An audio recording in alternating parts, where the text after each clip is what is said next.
కడుపులో ఉన్న బిడ్డ భూమి మీదకి రావడానికి ఒక రోజు ముందు శివుణ్ణి ఇలా అడిగిందంట. శివయ్య, నన్ను భూమి మీదకు పంపుతున్నావు, అక్కడ నేను ఎలా ఉండాలి? అక్కడ నాకెవ్వరూ తెలీదు అని అడిగాడంట.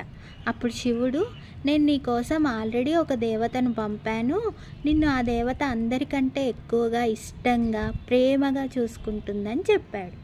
దానికి ఆ బిడ్డ, నాకు వాళ్ళ భాష తెలియదు, మరి నేను వాళ్ళతో ఎలా మాట్లాడాలి అని అడిగిందంట.